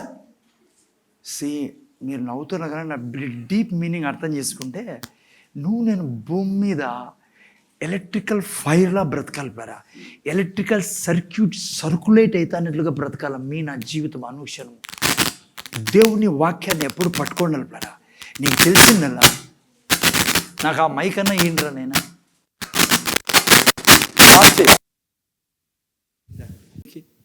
ఫస్ట్ రోజు జనవరి 1 ఓకే. ఏనేవో సెల్ ఏమన్నా పోయింటుంది అనుకుంటావు. ఏనేవో ముందు చూడండి ప్లేరా. ఎక్కడ హలో ఏంటి దావీదు అంటున్నాడు, కీర్తనకాడు అంటున్నాడు, ధర్మశాస్త్రమందు నేను ఆనందిస్తా ఉన్నాను, అందుకే నేను వాడిపోను. మా ఇంటన్నారా, కరెంటు వైర్ని పట్టుకుంటే ఎట్లుంటుందో నీ శరీరము, ప్రతి క్షణం వాక్యం మీద నువ్వు చేయేస్తాను. అలా నువ్వు వెళ్తానే ఏదో ఈడియట్లా వెళ్ళకో. నా చుట్టూ దేవుని దూతలు ఎట్లయితే ప్రధానమంత్రి చుట్టూ ఉంటారో, నా చుట్టూ దేవుని దూతలు ఉన్నారో, నాలో దేవుడు ఉన్నాడో, దేవుని ముఖకాంతి నా మీద ఉంది, సన్నిధి నాతో నడుస్తూ ఉంది. These are the things you have to do. అందుకే నువ్వు చచ్చిపోయిన సప్పగా ఉంటావు. నువ్వు హలో శవంలా ఉంటారు చాలామంది క్రైస్తవులు. ఎందుకో తెలుసా? ఆ యొక్క కరెంటు వైర్ని పట్టుకోరు. పట్టుకున్నా కూడా హలో వాళ్ళకి తెలియదు ఏం చేయాలో. పట్టుకున్నప్పుడు నువ్వు దాన్ని మెడిటేట్ చేయాలా. దేవుని వాక్యం ఇచ్చినది నల్ల బైబిల్ పెట్టుకొని ఇంటికి వచ్చేదానికి అది నాకు చూపించేకి నువ్వు దాన్ని తినేదానికి ఇచ్చినది అనుక్షణము. నీతిమంతుల ఇల్లు గొప్ప ధననిది అన్నాడు దేవుడు. నా ఇంటి నిండా ధనముతో దేవుడు నింపినందుకు కృతజ్ఞత. నువ్వు నీ కరెంటు వైర్ పట్టుకున్నట్టు ఉండాలి ఆ వాక్యము. అదే నీ మీద ఫేవర్ తెచ్చి నీ ఇంటిని నింపేదే. ఓకే, జాగ్రత్తగా వినండి. 3 విషయాలు చెప్తా వాక్యం గురించి. వాక్యం ఎందుకు దేవుడు ఇచ్చాడంటే దానికి భౌతిక రూపం తెచ్చేదానికి. ఓకే, నేను సింపుల్గా చెప్తాను. భార్యాభర్తలు కలుసుకున్నప్పుడు బిడ్డ పుడుతుంది. అలాగే దేవుని వాక్యము విత్తనం. నీ హృదయము వాక్యంతో కలుసుకున్నప్పుడు ఆ వాక్యము పుడుతుంది. ఫస్ట్ లాభం ఏమంటే దేవుని వాక్యము నువ్వు ధ్యానించినప్పుడు ఏం చేస్తున్నావంటే, వాక్యము దేహం ధరించాలి అంటే దానికి గర్భం కావాలి. బిడ్డకి ఎట్లయితే గర్భం కావాలో పుట్టేదానికి వాక్యము పూర్తి కావాలంటే, నీ జీవితంలో నెరవేరాలంటే హృదయం కావాల వాక్యానికి. నువ్వు ఎప్పుడైతే వాక్యం చెప్తావో నువ్వు ఏం చేస్తున్నావంటే నీ హృదయంలోకి దాన్ని తీసుకోవడం వలన దానికి భౌతికంగా ఈ భూమి మీద పుట్టేటట్లు చేస్తాను. ఇప్పుడు ఉదాహరణకంటేనే హలో, నువ్వు ఏ స్థితిలోనా ఉండు, నువ్వు వాక్యాన్ని గౌరవించేవాడైతే నీ పరిస్థితిని మార్చేశాడు ఆయన. దాసుడు దానియేలు చచ్చిపోయేంత వరకు ప్రధానమంత్రి ఉన్నాడు. చచ్చిపోయేంత వరకు రాజులు మారారు. సృష్టిలో ఎక్కడ జరగంది ఇదే. నువ్వు దేవుని వాక్యం కోసం నిర్ణయం తీసుకోవాలనుకో. నేను మెడిటేట్ చేస్తాను దేవుని వాక్యాన్ని. నేను దేవుని వాక్యంలో ఆనందిస్తానని ఆయన ఫేవరు నీ పరిస్థితి ఈరోజు వరకు ఎట్లా నువ్వు మార్చిపడిస్తుంది. సో మొదటి లాభం ఏమంటే దేవుని వాక్యాన్ని నువ్వు దేహం ధరింప చేయొచ్చు నీ ధ్యానం ద్వారా, నీ కడుపు ఇవ్వడం ద్వారా, కడుపు కాదు హృదయం ఇవ్వడం ద్వారా. రెండవది, దేవుని వాక్యం మాత్రమే సైతాన్ని సంపేదమా. అనంతపురం భాషలో చెప్తున్నా మీకు. సైతాన్ని సంపాలి అంటే నీ జీవితంలో లేదంటే ఎక్కడైనా వాడిని వాక్యం మాత్రమే వాడిని కిల్ చేయగలదు. ఓకే, చూడండి. ఉదాహరణకి 119, 130 ఎవరైనా చదవండి ఒక వాక్యం. కీర్తన 119, 130 చదవండి. నీ వాక్యం వెల్లడొకటోడనే వెలుగు కలుగును, అవి తెలివిలేని వారికి. చాలు జాగ్రత్తగా వినండి. చాలా ఇంపార్టెంట్ వాక్యం ఇదే. నీ వాక్యము వెలువడగానే ఏం కలుగును? వెలుగు కలుగును. ఓకే, ఇక్కడ ముందర చూడండి. నేను చీకటిని నువ్వు ఎలా పారదొరులుతావు? అరిస్తే చీకటి పోదు. అమ్మ గట్టిగా అరిచినావు అనుకో, ఇంట్లోకి పోయి చీకటి ఉంది ఇంట్లో, గట్టిగా కేకలు వేస్తాను అనుకో, గొడో అని ఏడ్చినావు అనుకో, పోతుంది అది? ఎట్లా పోతుంది చెప్పండి? లైట్ వేస్తే. సో చీకటి పారద్రోలే విధానం ఏంటి? లైట్ వేస్తే. చీకటి అంటే ఏమో తెలుసా? ఆత్మీయ అర్థము నీ యొక్క అనారోగ్యం, నీ పిల్లల్లో లేని జ్ఞానం లేకపోవడం, మొండితనం, నీ భర్త చెడ్డదారిలో ఉన్నాడు, లేకుంటే నీకు అప్పులు ఉన్నాయి, లేకుంటే నువ్వు ఏదో సాధించాలని నువ్వు సాధించలేకపోతే చీకటి. ఈ చీకటిని చంపే విధానం ఏమో తెలుసా? ఏడ్సో గీడ్సో కాదు, లైట్ ఆన్ చేసి. అంటే నువ్వు వాక్యం చెప్పడం వలన, నువ్వు వాక్యం ధ్యానించడం వలన చీకటి ఎన్నడే కానీ నీ కుటుంబంలో, నీ పిల్లల్లో, నీ శరీరంలో, నీ జీవితంలో నిలబడలేదు. ఇంకో రహస్యం చెప్తున్నా మీకు. చీకటికి వెలుగుకి యుద్ధం ఉండదు ఎప్పుడో. అమ్మా, వెలుగుకి చీకటి మధ్య యుద్ధం ఉండదు ఎప్పటికీ. ఎందుకంటే వెలుగు ఎవరు? దేవుడు పిల్లరా. చీకటి సాతాను క్రియలు. దేవుడు ఎట్లా చీకటితో యుద్ధం చేస్తాడు? దేవుడు సృష్టికర్త. అసలు వాడిని సృష్టించిందే దేవుడు, దూతగా, సైతాన్గా కాదు, దూతగా. అయితే వీళ్ళిద్దరి మధ్య యుద్ధం ఎప్పుడు జరగదు పిల్లరా. ఏం జరుగుతుంది చెప్పండి? ఎక్కడ చీకటి ఉంటే అక్కడ వెలుగు వస్తుంది, వెలుగు వస్తూనే చీకటి అదంతకదే పరిపోలా.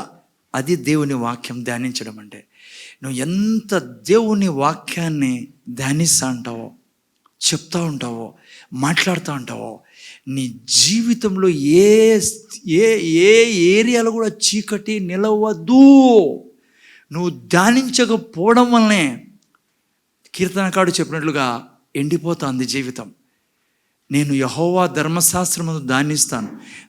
యెహోవా ధర్మశాస్త్రం ధ్యానించేవాడు ధన్యుడు, వాడు ఆకు వాలక. ఇది నేను చెప్తా ఉండేది, దేవుడు చెప్పమంటా అనేది నీకు. నేను చెప్పడంలో 5 గంటలు బైబిల్ చదవాలా, సంవత్సరంలో బైబిల్ చదివా లేదా, ఎన్నిసార్లు చదివావు, ఏం ప్రయోజనం లేదు దానిలో ఉన్నా. చదువుకోండి, మంచిది, నేను తప్పను. ఈరోజు నీకు నేర్పిస్తా అనేది ఈ సంవత్సరంలో నిర్ణయించుకో. ఈ గుండెలో ఏలియాబ్ మాదిరి బిజీ కాదు, ఆడ ఈడ ఊరికి గబ్బులో. నీకు లాభంలా, నువ్వు ఎవరికి లాభంలా నీ జీవితం ఈ భూమి మీద. దానియేలుకి తనకు లాభం ఉంది, తన జీవితం వలన ప్రపంచానికి దీవెన. దానియేలు ఈరోజు కూడా దీవెన. ఎప్పుడారా ముస్లిం కంట్రీలో నాకు ఎంత సర్ప్రైజ్ అవుతుందంటే, దానియేలు సమాధి దగ్గరికి ఎవరు పోలేరు ఈరోజు కూడా. ఆ రోజు సింహాలు ఏం చేయలేకపోయాయి శరీరాన్ని. ఈరోజు పాతాళమే ఇప్పటికీ భయపడుతుంది ఆయన చూస్తే. Because he decided in his heart, I'm not going to sin, I'm not going to defile my self. నేను పాపం చేయను. హలో, నువ్వు నిర్ణయించుకున్నావు అనుకో, మొబైల్లో పోర్నోగ్రఫీ చూడు, నేను మొబైల్లో పాడు చూడనని. నువ్వు చేస్తానే త్యాగానికి దేవుడు ఇచ్చే బహుమానం ఏమో తెలుసా? నీ శవాన్ని చూసి కూడా సైతాను వణికితట్లా చేస్తాడు ఆయన. పాపంలో రుచి లేదురా, పాపం నిన్ను చంపేస్తుంది. మూడవది, వాక్యంలో ఉన్న లాభం చెప్తున్నా. 2 అయిపోయినాయి. ఒకటి దయాన్ని చంపేది, మొదటిది ఏంది? వాక్యం ద్వారా ఏం లాభం? గర్భం, వాక్యాన్ని నువ్వు దేహం ధరింపజేయచ్చు నీ హృదయంలో పెట్టుకుంటే, అది 70 ఆరోగ్యం. రెండవది ఇప్పుడు చదువుకున్నాం, వాక్యము సైతాన్ని చంపుతుంది. మూడోది అతి ముఖ్యమైనది ఏంటంటే, నీ జీవితంలో నువ్వు పవిత్రంగా బ్రతకాలి అంటే, నాన్న ముందర చూడండి, నువ్వు ఉపవాసం చేయి, మంచి తప్పన్నా, నువ్వు ఏమన్నా చెయ్యి, ఇక్కడ రాయబడిండేది నువ్వు చేయకుండా ఉల్టా గిల్టా ఏమన్నా చేసినా కూడా నువ్వు పరిశుద్ధంగా బ్రతకలేవు. బైబుల్ ఏమంటుందంటే, ఒక మనిషి పరిశుద్ధంగా బ్రతకాలంటే ఏం రాయబడింది? 119వ కీర్తన 11 వాక్యం చదవండి ఎవరైనా. చాలా ఇంపార్టెంట్. ముఖ్యంగా యవనస్తులు చాలామందిలో ఇది ఉంటుంది. యవన ప్రాయంలో హార్మోన్స్ చేంజ్ కావడం వలన రకరకాల ఇబ్బందులు పడుతూ చాలామంది భక్తిగా బతకాలనుకున్న వాళ్ళు ఏమనుకుంటారో తెలుసా? ఏంది నేను బహుశా నేను బతకలేను పరిశుద్ధంగా, నా చేత కాదనుకుని చాలామంది కుమిలిపోయి ఉన్నారు. సీక్రెట్ ఇక్కడ రాయబడింది. ఏం రాయబడింది? నీ ఎదుట నేను పాపము చేయకుండాన్నట్లు నా హృదయంలో నీ వాక్యమును ఉంచుకుని. మహా సీక్రెట్ ప్లేరా ఇది. Please listen to my. 3వ లాభం వాక్యం ధ్యానించడం ద్వారా చెప్తున్నా. ఓకే, ముందర చూడండి. అయినా నువ్వు పాపంతో కొట్లాడద్దు. చీకటితో కొట్లాడితే ఏం లాభము? అయినా బంగారు వింటానావా? చీకటికి ఏం చేయాలి? నువ్వు లైట్ ఆన్ చేయాలి అంతే. జస్ట్ అలా వాక్యం నువ్వు ఆన్ చేసి చీకటి వెళ్తుంది. పాపం చేయకుండా ఉండాలంటే నీ హృదయాన్ని ఏ దాంతో నింపుకోవాలా? వాక్యంతో. దానియేలు పరిశుద్ధంగా జీవించాడు. దానియేలు జీవితంలో పాపం అనేది అంటకుండా జీవించిన వ్యక్తి. కారణం ఏమో తెలుసా? తన హృదయంలో నిర్ణయించుకున్నాడు వాక్యంతో నింపబోడాన్ని. జాగ్రత్తగా నేను ఒక మంచి సీక్రెట్ ఇది ఫస్ట్ రోజు చెప్తున్నాడు దేవుడు నీతో నాతో. నువ్వు అపవిత్రత తాకకుండా అగ్నిలా జీవించాలి అంటే, నాయన ముందర చూడండి, యవనస్తులు ముందర చూడండి, నువ్వు పరమ పరిశుద్ధతలో అనుక్షణము నీ జీవితాన్ని గడపాలంటే, దేవుడు నిన్ను చూసి మురిసిపోవాలంటే, దేవుని ఫేవర్ నిన్ను ఆవరించి అనుక్షణం వెంటాడాలంటే, నువ్వు పరిశుద్ధంగా బ్రతికే విధానం వాక్యం చెప్పడం. వాక్యం నా మాట నేను ప్లీజ్ ముందర చూడండి. ఎక్కడ పోతానో నువ్వు రేపు సండే ఎవరు మిస్ చేయకండి. ఈ సండే, ఇప్పుడు కమింగ్ సండే నేను న్యూరాన్స్ గురించి చెప్పాల మీకు. మైండ్ ఎట్లా పనిచేస్తుందో జాగ్రత్తగా వినంటారా. నువ్వు ఎప్పుడైతే వాక్యాన్ని చెప్తా ఉంటావో అనుక్షణం సైతాన్ని ఏమన్నా చెప్పని, నువ్వు అది ఇది గబ్బు గిబ్బు, హలో, డోంట్ హియర్ హిమ్. వాడు నీకు మంచి చెడు చెట్లు నుంచి తినిపిస్తూ ఉంటాడు. తినకో. జీవవృక్షం నుంచి మాత్రమే తినో. కేవలం నువ్వు తినాల్సింది వాక్యం. నువ్వు ఎప్పుడు చెప్పాల్సింది ఏం తెలుసా? నేను పరిశుద్ధురాల్ని, నీతిమంతురాల్ని, రక్తంతో కడగబడిన వాడిని, దేవుని పోలికలతో జీవిస్తున్న దాన్ని నేను. యేసయ్య ఎంత పరమ పరిశుద్ధుడో నేను పరిశుద్ధురాల్ని. యేసయ్య ఎంత అభిషక్తుడో నేను అంత అభిషక్తురాల్ని. యేసయ్య ఎంత నిర్మలమైన వాడు నేను అంత నిర్మలమైన దాన్ని. యేసయ్య ఎంత క్షమించే గుణం కలిగి ఉన్నాడు అంత క్షమించే గుణం నాలో ఉంది. దేవుడి యొక్క స్వరూపం నాలో ఉంది. దేవుడు ఎలా ధైర్యంగా సృష్టిలో జీవిస్తాడో అంతే ధైర్యం నాలో ఉంది. నాలో దేవుని జ్ఞానం ఉంది. దేవుని గర్భంలో నుంచి వచ్చాను కాబట్టి దేవుని అంతా నేను తీసుకొని వచ్చా. యేసు ప్రభు ఎంత జ్ఞానం, నేను అంత జ్ఞానిని.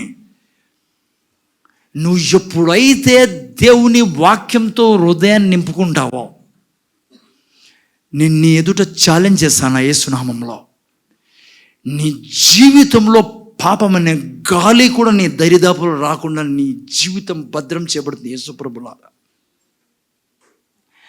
ఇది తప్ప నువ్వు ఏదన్నా ఉల్టా పుల్టా పని చేయి, నువ్వు ఎంతో ప్రయాసపడతావు కానీ సాధించలేవు. నువ్వు యవ్వనస్తులు జాగ్రత్తగా వినండి. మీ జీవితాన్ని దానిలా ఆయన సింహాసనం ఎదుట పెట్టే విధానం ఉంది. ఎలా తెలుసా? దేవుని వాక్యంతో నువ్వు నీ యొక్క హృదయాన్ని అనుక్షణం నింపు. ఎన్నడే కానీ ఒప్పుకోద్దు వాక్యానికి విరోధమైంది. వాడు వచ్చి నువ్వు పాపాత్మురాలివే అనేది నీకు కంటిన్యూగా చెప్పే ప్రయత్నం చేస్తాడో, నువ్వు తీసుకున్నావా నువ్వు చచ్చిపోతావు. నువ్వు తీసుకున్నావా ఏదో నువ్వు తోటలోంచి బయటికి వెళ్ళిపోతావు. నువ్వు వాని మాటలని ఆ మాట చెప్పావా, నువ్వు అన్నావా నేను బుద్ధి లేని దాన్నేని, నువ్వు చచ్చిపోతావు అజ్ఞానంలో. నువ్వు అన్నావా లైక్ నేను రోగంతో ఉంటాను, నాకు రోగం ఉంది శరీరంలో, ఈ రోగం పోదని, నువ్వు రోగంలో చచ్చిపోవాల్సి వస్తుంది. బిడ్డ, జీవించే విధానం తెలుసుకో నువ్వు నేను వాక్యంలో నుంచి.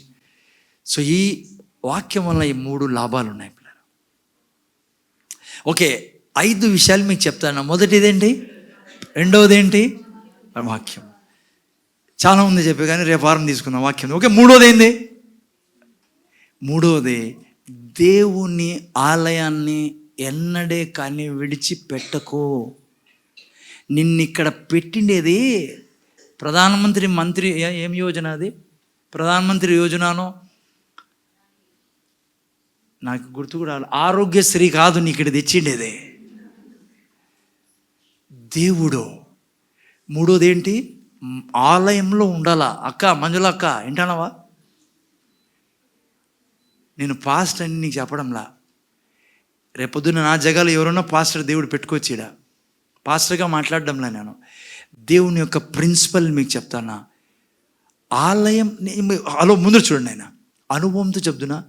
ఏ వ్యక్తి కానీ కుటుంబం కానీ మందిరంలో తమ జీవితాన్ని గడపుకోకుంటే, దేవుని మందిరంలో, నేను ఆ కుటుంబాల్లో ఫలం చూడలేదు పిల్లరా. వాళ్ళు ఫలించలేరు. ఐఎమ్ బ్లంట్గా నేను చెప్తున్నా మీకు. నువ్వు వ్యక్తిగతంగా కానీ కుటుంబంగా కానీ నువ్వు మందిరంలో నాటబడుకోకుంటే నువ్వు ఫలించడం అనేది అసాధ్యం. చాలామంది మందిరానికి రారు. నాకు సిస్టర్ ఫోన్ చేసిన హైదరాబాద్ నుంచి, జస్ట్ తొందరగా ముగిస్తాను, ఇదే కొద్దిగా టైం, మిగతా చిన్న పాయింట్స్. ఆ 2 మెయిన్.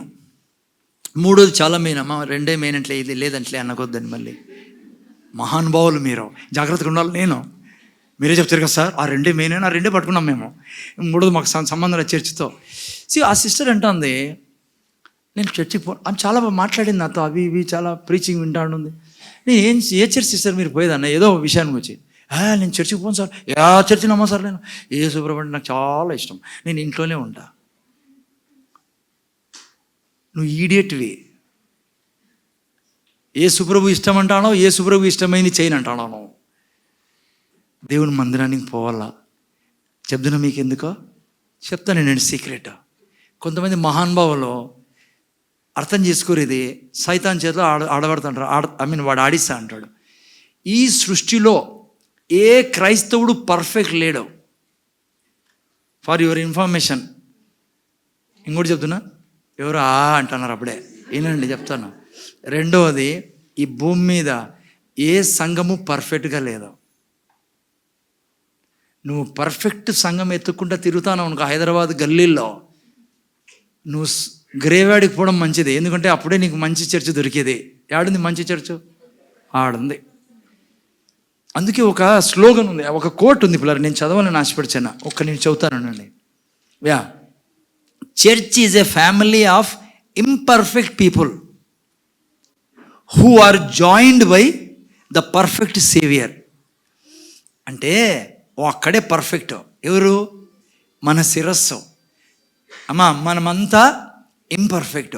నువ్వు మాటి మాటికి ఆ చర్చిలో అది ఉంది, ఈ చర్చిలో. ఒక్క చోటు మాత్రం గుర్తుపెట్టుకోండి, ఎక్కడైనా నీకు డాక్టరినల్ ప్రీచింగ్ లేదనుకో, అంటే నువ్వు ప్రతి వారం ఫలించడం లేదనుకో, ప్రతి వారము నేర్చుకోవడం లేదనుకో, నువ్వు పోకో, ఈటి రాకో. ఎందుకంటే అట్లే చర్చికి ఎందుకు రాలా? నీకు దేవుడు పెట్టాడంటే నువ్వు ఫలిస్తూ ఉండాలాడ. మా నాయన పోతాన్నాడు, నేను అందుకే పోతానా. మా డాడీ, మా తాతలు పోతారంటే అంతే నీ కథ. నువ్వు స్వర్గానికి చేరుకోగలవు, కానీ భూమి మీద ఓ ఫుట్బాల్ మాదిరి ఉంటావు ఈ గ్రౌండ్లో. అది కాదు నీకు కావాల్సింది. దేవుడు నిన్ను ఎక్కడైతే ఫలింపజేస్తాడో వాక్యం ద్వారా నువ్వు అభివృద్ధి చెందుతాను. ప్రతి వారం ఆత్మీయంగా ఎదుగుతాడు. ఒకే రోజు అన్నీ పెట్టాడు దేవుడు. కానీ అది ఓకే, కానీ ఆ చర్చి బాలే, ఈ చర్చి బాలే అని నువ్వు కహానీలు చెప్తా అంటే మాత్రము నీ మీద దేవుని ఫేవర్ ఎప్పటికీ ఉండదు. ఒక వాక్యం చదవండి, నేను ముగిస్తాను. 92వ కీర్తన చదవండి ఎవరైనా. 13వ వాక్యం 15వ వాక్యం పెట్టినాయన తొందర, కానీ 12:25 ఏదంది. యెహోవా మందిరములో నాటబడిన వారై వారు మన దేవుని ఆవరణములలో వర్ధిల్లుదురు. యెహోవా మందిరంలో నాటబడిన వారై మన దేవుని ఆవరణలో వాళ్ళు ఏమవుతారంట? మా దేవుని మందిరంలో ఏం చేయబడాలా? మీరు నేను నాటబడాలా, విజిటర్గా ఉండకూడదు. అమ్మా, అక్క అరుణక్క, ఈ సంవత్సరం సండే రాలా, 31st నైట్ వచ్చింటివమ్మా? వచ్చింటివా? ఈరోజు ఎందుకు తల్లి లేటుగా వస్తాను? ఏసై ఏమన్నా వచ్చినా మీ ఇంటికి? 11 గంటలకు వస్తే ఎట్లా తల్లి? ఇడ్లీ పూరి తినొచ్చిరా? నీకే కాదులే, లేట్ వచ్చిన అందరికీ చెప్తాను తల్లి. వద్దు, డిసిజన్ తీసుకోండి. 60 years నాదే ఏజ్. ఎన్ని గంటలు లేచింది తెలుసా మీకు? 5 o'clockకే. ఎందుకు? ఇన్ని నిలబడాలా. మీరు ఎన్ని గంటలకు వచ్చారు అంతా? అక్కలు అత్తలు అంతా చీర కట్టుకునే మాత్రం ఫుల్ టైం ఇస్తాం సార్. చర్చి లేట్ అయితే నీది చర్చవా? నాకేం సంబంధం నీ చర్చ. పట్టు చీర మాత్రం టక్కని పడాలా. బాగాలేదనుకో మళ్ళా కట్టా, ఇది బాగాలేదనుకో వేరే తీసుకుంటా. హలో అన్న చూడు ఎంత రోపుగా వింటానాడా. కరెక్ట్ చెప్తాను సార్ అంటున్నాడు ఆయన. నాది కే చూస్తున్నాడు. నీకెట్లా తెలుసు మా ఇంట్లో విషయాలన్నీ? ఎట్లా మా ఇంట్లో కూడా ఉన్నారు సార్ ఆడోళ్ళు. హలో, ఊరికి నవ్వు జోక్గా చెప్తున్నా, but we have to decide. నాటబడాలి అప్పులరా, విజిటర్స్ కాదు మనము.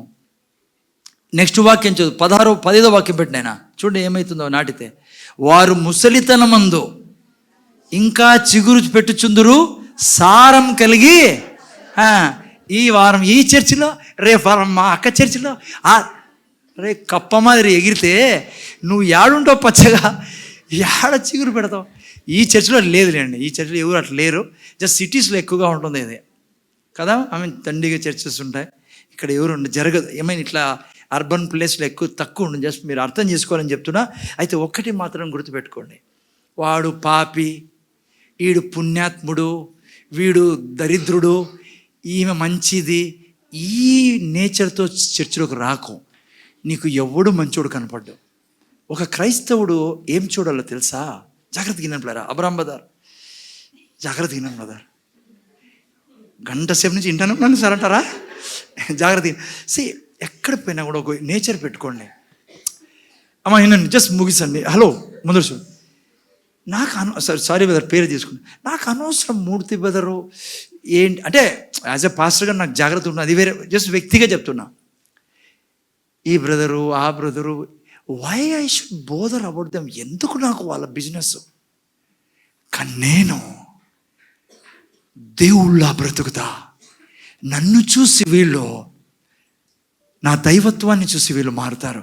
అంతేగాని వాళ్ళని చూసుకుంటా ఆ చర్చిలో ఈ అక్క జాకెట్ ఇట్లా వేసుకొచ్చింది, ఆ యొక్క మీసాలు పెట్టుకోలే, వాడు పెయింట్ కొట్టుకున్నాడు. రే నీకు ఎందుకురా ఇవన్నీ, అలా ఎందుకురా ఇవన్నీ నీకు బాబు? ఆ యొక్క ఇట్లా డ్యాన్స్ నీకు ఎలా డ్యాన్స్ చేద్దులే. హలో కదా, ఎందుకు ఈ వ్యాపారాలు నీకు? నువ్వు చర్చ కోసం ఎందుకు బాబు బంగారులో? నీకు చెప్తున్నా ఒకటే, కాపీ కొట్టండి యేసు ప్రభుని. యేసు ప్రభు చుట్టూ ఎట్లా వాళ్ళు ఉండ్రి అమ్మ, ఎట్లా వాళ్ళు ఉండ్రి. నేనైతే పారిపోయావని స్వర్గానికి ఇడిచిపెట్టి ఆ 12 మందిని. కానీ ఆయన వాళ్ళకి చూపిస్తాడు, ఇదిగో బ్రతికే విధానం ఇదే. ఎవరన్నా నీకు చర్చిలో రకరకాల వాళ్ళు వస్తారు, ఉండి నీకు ఈ చర్చికి పోతా ఆ చర్చికి పోతా యాడి పోతా శ్మశానంలో పోలా లాస్ట్లో నువ్వు ఆడ చర్చి నువ్వే పెట్టుకోవాలి. నువ్వు ఓడే పాస్టర్వి, నువ్వే విశ్వాసవి, అన్నీ నువ్వే. అర్థమైందని ఏం చెప్తున్నాను? ఒక్కటి సూత్రం పెట్టుకోండి. నేను అట్లే ఉంటింపులారా. అందుకే ఈశ్వరు ఒక మంచి మాట చెప్పాడు, నీ కంట్లో ఏందది లప్పమా దూలము, నీ కంట్లో ఒకటే పెద్ద చెట్టు పెట్టుకుని ఉన్నాను, ఇతర దాంట్లో ఎతుకుతాను ఏముందా అని. టైం వేస్ట్ ఇవన్నీ. నేనేం చేస్తాను తెలుసా, నాకు నేర్చుకోండి. నేను దేవుళ్ళ బ్రతకాలి. ఇడిచిపెట్టు మూర్తి బ్రదర్ని, ఇడిచిపెట్టు ఆయన్ని.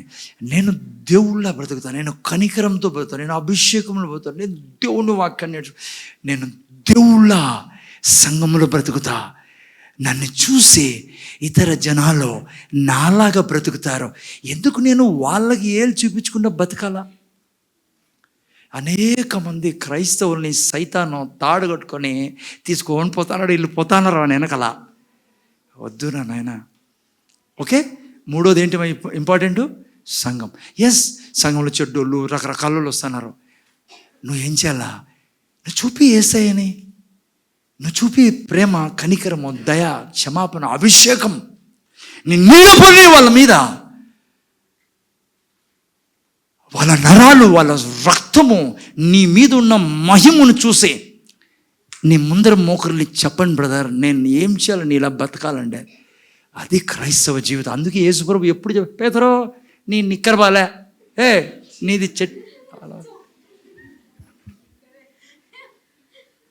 అన్నాడు ఆయన. ఆయన బతికే దేవుళ్ళ బతికే పడుపులారా. పేతురు అంటాడు, ఎక్కడికి వెళ్ళాలయా? జీవంతో నిండిన మాటలు నీ దగ్గర ఉన్నాయి. ఒక విశ్వాసి బతకాల్సింది ఇది పిల్లరా. ఆడ ఈడ అరే నువ్వు మనిషివే ఇంకేమన్నా? కనీసం జనవరి 1 రోజున మారిపో. ఏల్ చర్చ్ అంటే మంచి చర్చ్ ఆడ దొరకదు నీకే. ఎందుకు చెప్పు? చెప్పు, 10 లక్షం ఎందుకు నువ్వు అంటాను? ఏం చెప్పు, చెప్తున్నా ఎందుకో? దేవుడు నిన్ను తెచ్చిపెట్టాడు ఈడ. నా జీవితంలో ఒక నిర్ణయం తీసుకున్నాను, ఎవరిని కానీ నేను భంగపోను ప్రభువా, నువ్వు తెచ్చే వాళ్ళే వచ్చుదురు కాక. ఎందుకంటే నువ్వు తెస్తే నువ్వే వారిని సంభాళించుకుంటావు. నేను పొలిటిక్స్ పెట్టి దోసి ఇట్లా తెచ్చుకుంటే దాన్ని నేనే కాపాడు. దేవుడు అంటాడు, నేను తేలేదురా, ఎత్తుకొచ్చుకున్నావు ఆ గొర్రె పిల్లని, నువ్వే దాచుకో, నువ్వే మేపుకో. వాడు నన్ను తినేశాడు, నా గెడ్డంతా తినేశాడు, నన్ను తినేశాడు. ఏ రోజు పాస్ట్ అయినానో ఆ రోజు నిర్ణయించుకున్నా, నెవర్ ఐ డూ దాట్. ఆ చర్చిలో తీసుకొచ్చి ఈ చర్చిలో తీసుకొచ్చి నేను దేవుడు నాకు ఎవరికైనా ఏమని చెప్పమని చెప్తా. అదర్వైజ్ ఇక్కడ నా పని, అక్కడ నా పని. నేను మోకరిల్లినప్పుడు ప్రార్థనలో అదే సేవమా. సో అందుకే ఏ చర్చిలో నీకు ది బెస్ట్ చర్చ్ ప్రపంచంలో ఎక్కడా లేదు, ఇక్కడే ఉండేది. ఎందుకు చెప్పు? నిన్ను ఆయన తెచ్చాడు కాబట్టి. Okay, God bless. 4, జస్ట్ సింపుల్గా చెప్తా. 4, నీ మీద దేవుని ఫేవర్ ఎప్పుడు నిలబడాలంటే కరెక్షన్ తీసుకోవడం ఆపకు. తెలుగులో ఏమంటారు కరెక్షన్? సరిదిద్దేటప్పుడు ఎప్పుడు తృణీకరించు. ఒక వాక్యం చదివితే నేను ముగిస్తాను. 9:8 సామెతల గ్రంథము, జస్ట్ 9:8 చదువు. నేను 9:8 చదవండి సామెతల గ్రంథం. అపహాసకుని గద్దింపకము, గద్దించినడలా వాడు నిన్ను ద్వేషించును. జ్ఞానము గలవానిని గద్దింపగా వాడు నిన్ను ప్రేమించును. జాగ్రత్తగా వినండి. జస్ట్ హలో యవనస్తులు ముఖ్యంగా వినండి ఈ పాయింట్ని. అపహాస్యకుని గద్దింపకము, గద్దించిన వాడు, నేను అందుకే ఇడిచిపెట్టాను కదా. నాకు వాళ్ళ జోలికే పోను నేను. వాళ్ళు నాకు బిన్ లాదెన్ ఉన్నట్లే. బిన్ లాదెన్ మీకు తెలియదు కదా పాపము చాలామందికి. మొన్ని బిన్ లాదెన్ అంటే ఎవరు? మొన్ని వల్ల బాసా తాతనా ఆడున్నాడు తాత. మోని చింటూ కాదులేండి. Okay, I mean like what I'm saying is okay, I mean నేను అంటే మీ ఎవరు నా అపాసకులు ఉంటారు, వాళ్ళు ఇడిచిపెట్టి నేనైతే వాళ్ళ జోలికి పోను. నేను అమ్మాయి వద్దు నేను అంటా నేను. కానీ నేను నీకు సలహా ఇచ్చేదేమంటే 4వ వాక్యము 4వ పాయింట్, ఎప్పుడన్నా ఎవరన్నా దీంట్లో గద్దించేది రాయబడింది ఓకే, కానీ కరెక్షన్ చేసినప్పుడు, గద్దించినప్పుడు విను అన్నది.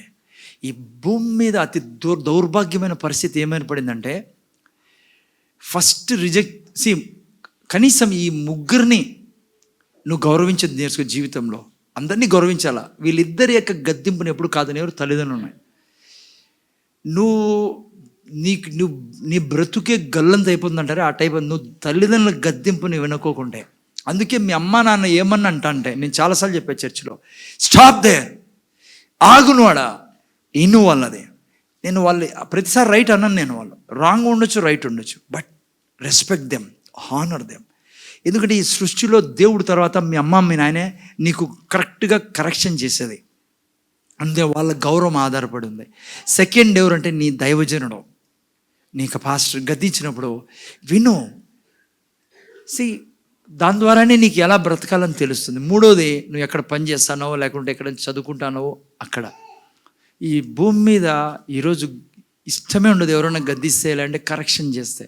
కానీ బైబిల్ అంటుంది, జ్ఞానం గల వానిని గద్దింపగా వాడు నిన్ను అందుకే ప్రేమించండి. తల్లిదండ్రులను ప్రేమించండి.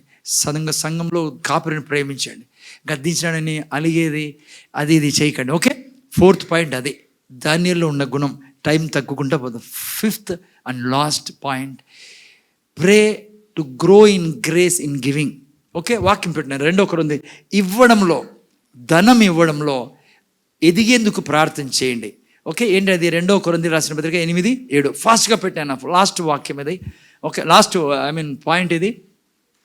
మీరు ప్రతి విషయంలో అనగా విశ్వాసమందును, ఉపదేశమందును, జ్ఞానమందును, సమస్త జాగ్రత్త ఎందును, మీకు మా ఎడలనున్న ప్రేమ ఎందును ఎలాగూ అభివృద్ధి పొందుచున్నారో, ఈ సంఘము అన్నిట్లో అభివృద్ధి పొందుతుంది పిల్లరా. అలాగే అంటాడు, మీరు ఈ కృపయందు కూడా అభివృద్ధి పొందినట్లు. ఏ కృపయందు? ఇచ్చేది పిల్లరా. సంఘంలో ఇచ్చే విషయంలో దేవునికి ప్రార్థన చేయండి. పౌలు అంటున్నాడు, కృప అంట, ఇది ఇచ్చేది కూడా కృప. ప్రభా నాకు కృప ఇచ్చేదానికి. ఎందుకో తెలుసా? కృప అడుగుతాడు. కృప ఎందుకు? కృప అంటే తెలుసు కదా మీకు, రాను దిన చెప్తాం. కృప అంటే నువ్వు చేయలేనిది చేయించేది. ఎందుకు పౌలు అంటున్నాడు దేవునితో కృప అడగండి ఇచ్చేదానికి? ఎందుకంటే ఈనీడు సాతాను. మీరు ఈకుంటే దరిద్రులు అయ్యేది మాత్రము ఖాయం పడరా. ఎందుకంటే దేవుని యొక్క నియమాన్ని నీ కొరకు మార్చుకోడు దేవుడు. ఈవిడి మీకు ఇవ్వబడను. అది ఏదైనా సరే, డబ్బు కానీ ఏదైనా కానీ. ముఖ్యంగా డబ్బు విషయంలో ఎందుకు దేవుడు ఈ మాట ప్రార్థన చేయమని అంటే, సాతాను అడ్డపడతాడు. ఎందుకంటే నీ డబ్బు ద్వారా దేవుని రాజ్యం కట్టబడుతుంది, దేవుని పనికి వారబడతారు. అందుకే ఈ సంవత్సరంలో దేవుని ఫేవర్ నీ మీద ఉండాలి అంటే ఈ 5 పాయింట్లలో 5వది దేవునికి ఇచ్చేదానికోసం ప్రార్థించండి. ప్రభా ఇయ్యలేకపోతానా, అధికంగా ఇవ్వాలి నేను. తినేకండి దేవునిది, జాగ్రత్తగా ఉండండి పిల్లరా. నా బాధ్యత చెప్పడం, మీ బాధ్యత ఫేవర్ని కావాలా వద్దా అనేది మీ చేతుల్లో ఉంది. ఓకే, ఈ 5 పాయింట్స్ని ఈ సంవత్సరం మనం తీసుకెళ్దాం. ఖచ్చితంగా దేవుడు తన యొక్క ఫేవర్ని ఏల్ చర్చ్ మీద ఉంచాడు. నేను డెఫినెట్గా చెప్తున్నా, ఈ 5 విషయాల్లో మీరు నేను ఫలిస్తాం, అభివృద్ధి చెందుదాం. ఖచ్చితంగా ఈ 5 విషయాల్ని తీసుకునే బ్రతుకుతాం. ఎందుకు చెప్తున్నాను? నేను గ్యారంటీ ఇస్తాను అనేది. ఈ 5 విషయాల గురించి నేను ఈ సంవత్సరం అంతా ప్రీచ్ చేయబోతున్నాను. కాబట్టి ఈ 5 విషయాలు దేవుడు మనకి ఇచ్చిన విషయాలు, వీటి మీదే మన జీవితాన్ని కట్టుకోబోతున్నాం. Okay, God bless you, God will be upon you. మనందరూ ప్రార్థన చేసుకుందాం. అమ్మా సరే, కళ్ళు మూసుకొని ప్రార్థన చేసుకుందాం. తండ్రి, నీ కృతజ్ఞతలు చెల్లించుకుంటున్నాం. ఈ మొదటి రోజు, ఈ 2025 జనవరి 1 నీ ఫేవర్ గురించి మా సంఘంతో మాట్లాడావు. నీ ఫేవర్, దానియేలు మీద ఉన్న ఫేవర్ మీరు మా మీద, ఈ సంఘం మీద కుమరిస్తున్నందుకు కృతజ్ఞతలు. కుమరించుకునేదానికి, మనం తెచ్చుకునేదానికి ఏం చేయాలా? మెయిన్ పాయింట్ మా హృదయాన్ని దావీదులాగా, దానియేలులాగా మేము ఉద్దేశం కలిగి ఉండాలి. మా యొక్క హృదయాన్ని డిఫైల్ చేయము. 5 విషయాలు, చాలా గంభీరమైన విషయాలు విన్నాం. వీటిని తీసుకుని ముందుకెళ్తాం. మీరే కృపనిమ్మని యేసు నామములో అడుగుచున్నాం తండ్రి.